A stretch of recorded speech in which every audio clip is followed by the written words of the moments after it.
Hello and welcome back to Bitesize Boxing. Hopefully the impromptu setup again isn't too bad. Apologies for the constantly changing setups as I'm out here traveling in Asia.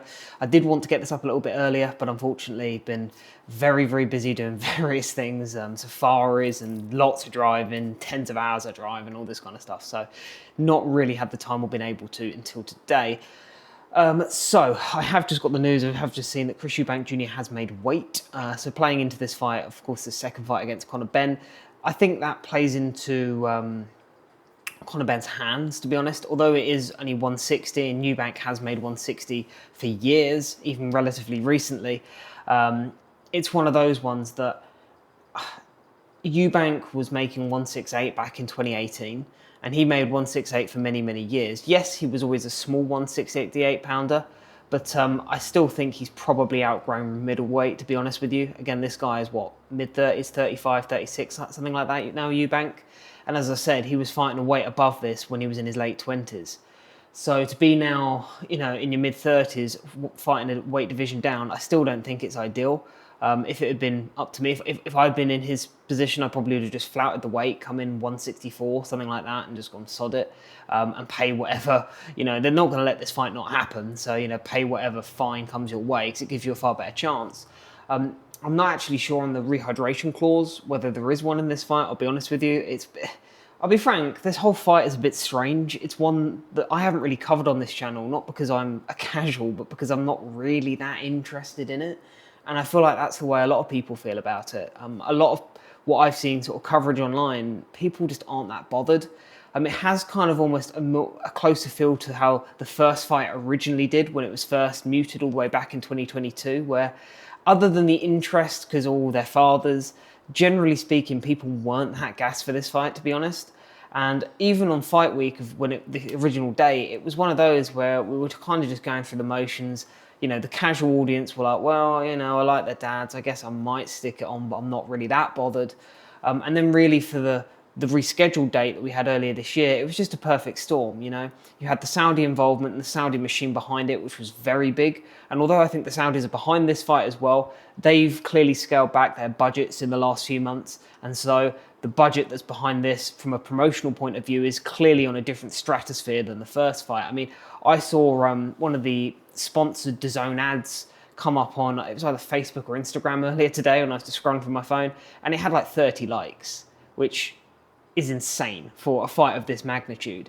A Wembley Stadium fight, they're comping tickets and all this kind of thing. You've already probably seen in the news that Turki Al Sheikh is giving tickets to charity and all this kind of stuff. And they're comping tickets on a mass scale. Of course, tickets did sell out, but then if you've been in this game long enough, tickets sell out all the time. But normally they sell out to resellers. Generally, you could still find a ticket for this event, last time I checked, pretty cheap. Some of them going even cheaper than when the tickets went on original sale. So the interest isn't there for this fight. And so it's been a bit of a weird one. As I say, you had, of course, the failed drugs test, the Saudi machine, the fathers, the Eubank Sr. kind of WWE moment walking in and all of that kind of thing. And as a result of that, it was kind of a perfect storm, which meant it was very popular. And particularly from the casual point of view, it did very well commercially. And it was, at least I say on these shores, I'm not on these shores in the UK, but you know what I mean. In the UK, it was probably commercially the biggest fight of the year.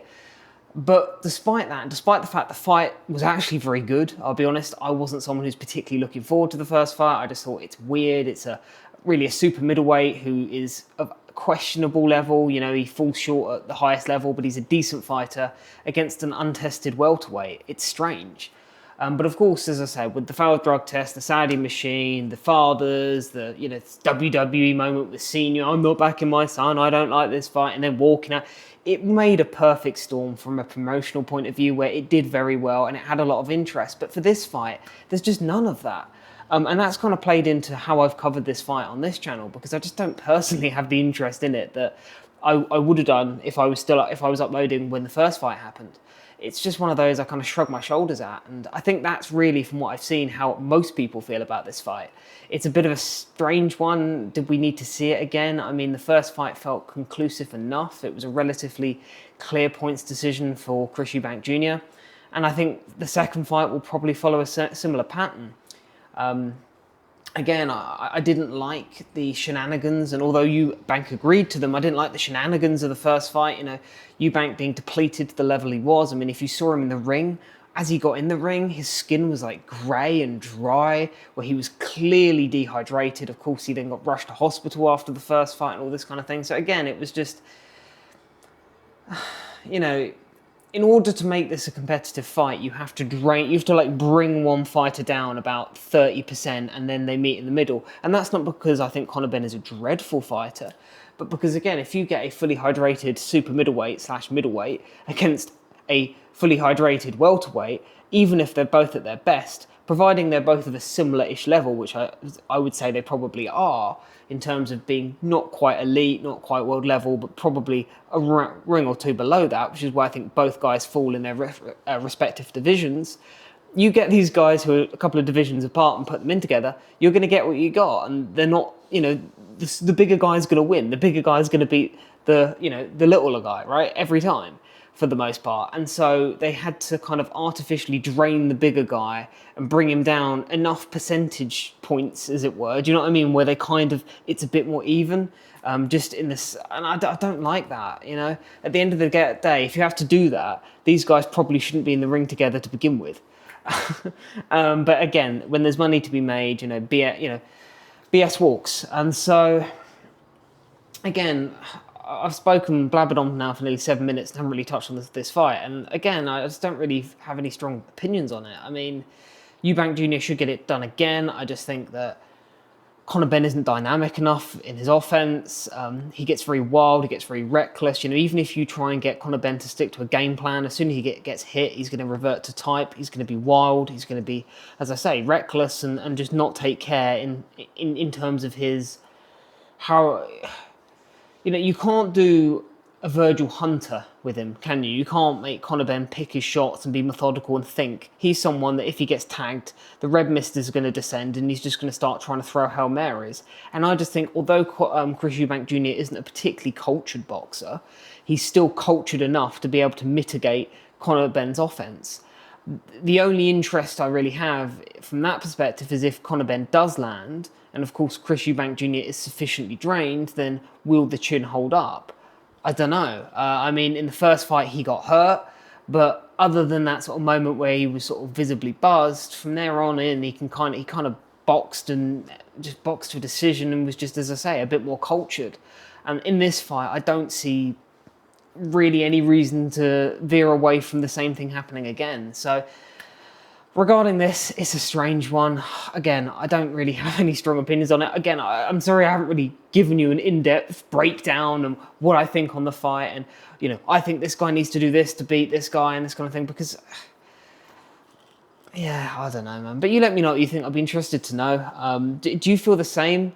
I've heard from a lot of guys in the UK at the moment, because obviously I haven't been there for a couple of weeks, that the whole promotion, that side in the UK feels very flat, and that's how it certainly seems from here as well. And really the whole build-up, even in the weeks leading up to this fight, felt flat. The hardcore fans don't really care. They saw the first fight, okay, that was cool, now they're on to whatever is next. They're not particularly interested. Sorry, did I say the hardcores? I meant the casuals. And then the hardcore fans are like us, and we're just like, well, we don't care. That most of the breakdowns I've seen have basically been people saying what I'm saying. I'm not really bothered. Does anyone care? Is it just me, or is the promotion flat? All the same kind of talking points I'm saying. And a lot of, big channels haven't even bothered to do a breakdown for this fight because it doesn't, again, it almost feels like it doesn't warrant it. There's just not that vigor and that interest for it. But yeah, you let me know what you think. Sorry, it's been a bit of a ramble, but I don't know, man. It's a strange fight, but again, Chris Eubank Jr. on points again. I think that's probably the safe bet. Yes, Conor Benn can win. Eubank Jr. is aging now. He's slowed down. He's nowhere near as athletic as he used to be. Eubank Jr. in his prime was actually quite impressive from an athleticism point of view, but he hasn't really got that now. But it means that he's kind of adapted on his boxing a little bit more. And although I think when he was with Roy Jones, it took away from him in terms of rather than, you know, focusing on that athleticism and those crazy combinations, he was trying to get him to outbox a bit more, which I didn't like, rather than being that kind of back foot combination puncher. It does mean as he's aged and as he's begun to quite visibly slow down, that boxing has improved and he has been able to fall back on at least what Roy Jones taught him in that sort of period.